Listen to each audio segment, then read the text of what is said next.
que Pablo no midió las consecuencias de sus actos y mucho menos los efectos sobre su propia familia.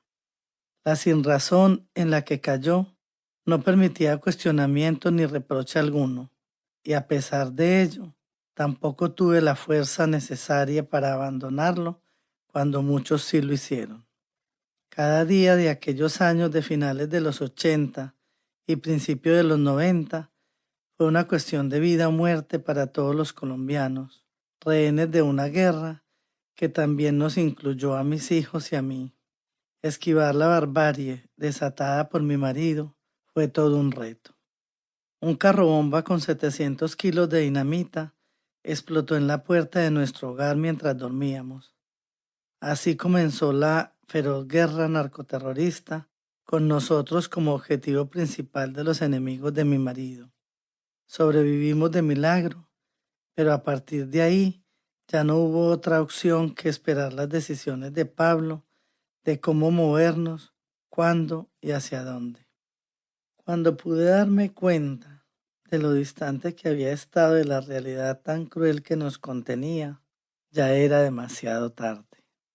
Era muy joven, ingenua y ciega ante la realidad, y por eso sucumbí.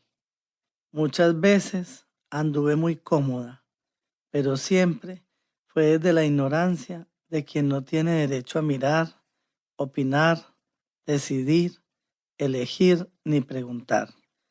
Los últimos tiempos de Pablo fueron muy solitarios. Estaba rodeado de muchos hombres, pero de pocos amigos.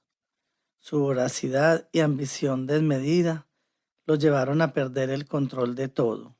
Pensaba solo, definía solo, se hizo dueño de nuestras vidas y se apropiaba con violencia de la vida de todo aquel que se atravesaba en su camino.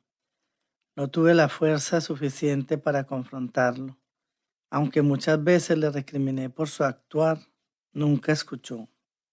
Mi vida y la de mi familia dieron un giro total con su muerte.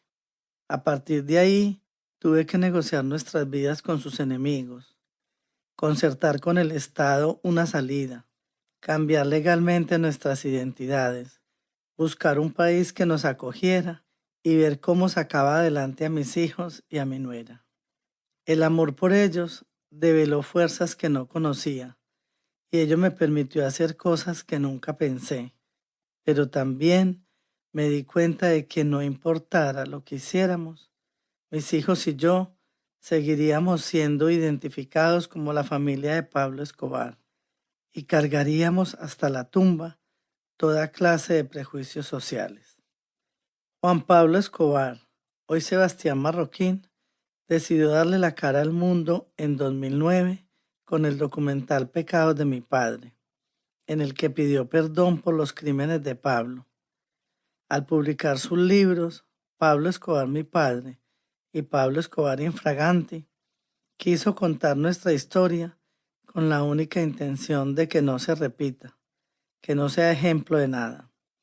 El coraje de mi hijo me impulsó a seguir su camino y con su ayuda decidí también contarle lo que sentí y viví en aquellas épocas.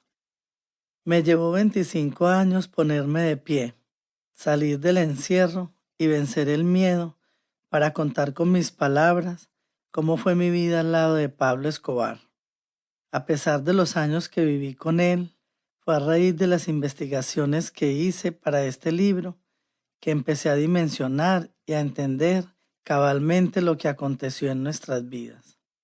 Para llegar a esto, tuve que vencer el miedo a que me juzguen mal y convivir con las incertidumbres de muchas de las personas que me pidieron que no lo hiciera, que dejara las cosas así. Pero considero que asumí un camino sin retorno porque quería dejar atrás tantos años de silencio.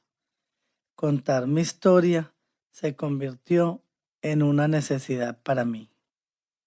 Ahora, con la mirada que da la distancia y la sabiduría de los años, he vuelto a ver esa película con detenimiento y me doy cuenta de mis responsabilidades e irresponsabilidades, de mis aciertos y desaciertos. La investigación de campo para desarrollar este libro